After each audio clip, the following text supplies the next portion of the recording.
Okay, so we've seen that there's good evidence that emotions are universal. But why do we actually signal them? Why do we show other people how we feel?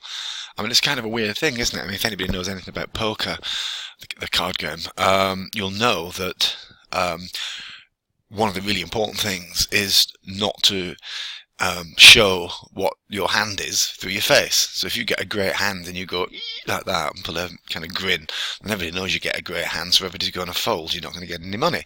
On the other hand, if you pull a disappointed face when you get some bad bad cards, then people will know that you've got bad cards and will start betting against you, and you'll be a terrible poker player. Now, we've already seen that actually trying to fake emotions is difficult. More on that in a bit. As shown in this picture here, this is the picture of actually Paul Ekman himself, a younger Paul Ekman. On the left, he's trying to fake happiness or smile. He's trying to fake, "I'm pleased to see you," and on the right hand, he's actually genuinely feeling that emotion, and you can clearly see that the emotion on the left is fake because these eye regions are not wrinkled. So when you're playing poker, it will be very difficult to look delighted when you get a terrible hand, or to look really upset when you get a great hand, because people could probably, and poker players have to be expert face readers. People could tell this. So why do we bother? Why wouldn't it be advantageous if whenever we found a great patch of food, could keep it quiet from everybody by not jumping around and going yay and attracting attention? Or if we're angry or upset by somebody's bullying us and trying to upset us, if we could kind of maintain a constant face and show them that they're not getting to us. And it's not clear why this is, because it's difficult. Real smiles are also called Duchenne smiles, after Duchenne, the guy who was electrocuting the old chap in the previous screencast. We can laughter, and if you click on that link there and you saw it in the lecture, if you didn't see it in the lecture, click on it. Again, very hard to fake. And one of the important aspects of real emotions is that they tend to have an onset and an offset. Okay, so if somebody gets angry, before they get really angry, there's usually a period where you can see them slowly building up to it. Now, as I say slowly building up to it, it might be, a few seconds, it might be a few minutes, but there's a build-up, and then there's time for the emotion to kind of settle down. People don't go from being not angry to not angry again in a blink of an eye, or happy to not happy. And when people laugh, there's a kind of an onset. It comes in and it goes off. Whereas fake laughter, fake anger, often comes immediately and then disappears. So, a fake laugh would be something like, ha ha ha, stop, right? Rather than the rise to peak and then fall. And if you click on that link there, you'll see an example of that. So this is one of the important distinctions between real and fake emotions in general is the onset offset, and the film Lie to Me, the TV series Lie to Me, more of which later, often uses that as a determinant of whether somebody's real or being fake. Why do we want to signal emotions, though? As I keep emphasizing, I think humans are massively social creatures, and I think even social psychologists often underestimate the fact that we're massively social. And one reason is why we display emotions is to act as a guarantee of communication. If we genuinely laugh at somebody or genuinely smile at somebody, we recognize that person is genuinely pleased to see us, and we are likely to like that person and want to be with that person, because we can see that they're not just saying "I love you," or "I think you're really funny," or "I think you're really great," or "lol." You genuinely know that a person is pleased to see you, finds you funny, whatever, because it's written on their face, because they can't fake it. So if we evolved to the point where we could control our emotions, so we were all emotionless in terms of our facial expressions, we had the emotions but we're not signaling it, or if we evolved the ability to accurately fake emotions, so that if we felt sad we smiled, and if we felt happy we could look disgusted, or whatever it wants to be, in a way which was impossible to tell whether you're actually really disgusted or really angry, people would possibly no longer pay attention to anybody. Communication would break down. This kind of emotional communication would break down, because we would no longer know whether people genuinely felt the way they felt, so we would just not attend to it. So that's one possible theory. Suppressing emotions, as I said, as in the poker game, is also difficult. That people who are in the business of trying to lie, and these people might be, terrorists, or they may be, secret agents, people like this, where they're trained to actually not give away the emotions if they're feeling guilty, if they're feeling angry about some point that's been made or some questions that's been asked. Will often not try to show a wrong emotion, so they're not trying to look happy when they're sad or angry when they're disgusted. They will often try and suppress it. And this is the case with poker too. They will often try and hold the poker face, no emotion at all. The problem with this is that you can get leakages. And again, this is more work by Paul Ekman, who has studied this in huge detail, and he says that there are things called micro expressions. Again, that links to a training video, which again I showed in the lecture, which will give you some idea of the kind of things we're talking about here, where you will say something to somebody and they will feel, say, angry or disgusted or happy or whatever it is, and they will try and maintain a poker face, but the emotion reveals itself in a split second, a few milliseconds. You will suddenly get a tiny little indicator. The eyes will go down, indicating that they're angry, or their lips will curl, indicating that they're disgusting, but it'll be tiny and it'll disappear quickly because the person feels the emotion. It starts, the subcortical bits of the brain start to reveal the emotion on the face, and then somehow the cortex, the conscious bit, comes in and shuts it all down. There are various training videos which Ekman has developed. You can go onto the website and look at them. They're expensive, don't buy one, which attempt to train people to recognize whether somebody is feeling happy even when they're trying to suppress their emotions via these micro expressions. So emotions, we show off emotions because they are honest ways, they guarantee communication. So when we blush, we show that we're genuinely embarrassed that we've transgressed a rule, which, although is embarrassing, obviously for the person, for the people around them, they recognise that the person genuinely understands that they've done something wrong, that they've made a fool of themselves.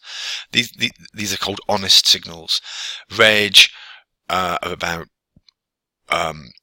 withdrawal and conflict. Rage is a kind of display thing. Like many animals, they will not want to fight. Most animals do not want to fight because they risk damaging themselves. Even if they win, they could have significant injuries at the end of it. So we display rage. We show rage in the hope that the two angry people, one of them will go, okay, you're angrier than me, you're more intimidated than me, I'll back down. It's only when the two individuals are equally matched, when they're equally angry and physically equally as intimidated in each other, that conflict may arise. So we show emotions to try and stop conflict. So we do show the cultural differences in emotional expression, definitely, but there are universal cores to these.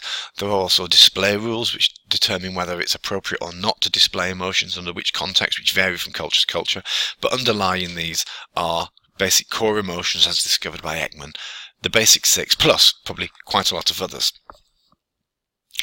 The biology of emotions, lots of bits of the brain deal with emotions. The amygdala and the orbital frontal cortex are two bits which deal with them.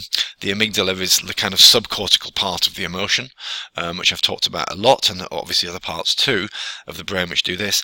But the orbital frontal cortex on the right there is involved in the kind of conscious understanding and a conscious appraisal and the conscious display of the emotion. So the orbital frontal cortex is the bit which is trying to suppress the emotions or change them or whatever. 4 basic emotions which were discovered in many mammals and other animals as well, but many mammals were uncovered by Panksepp, and these are fear, seeking, panic and rage.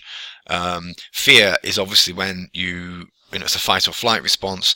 Panic, which sounds similar to fear, is often not just panic, but also includes things like kind of bereavement, almost the feelings of bereavement when something, when a close relative of dies, the panic thing kicks in. So it doesn't need to be blind panic; it could be kind of extreme sadness.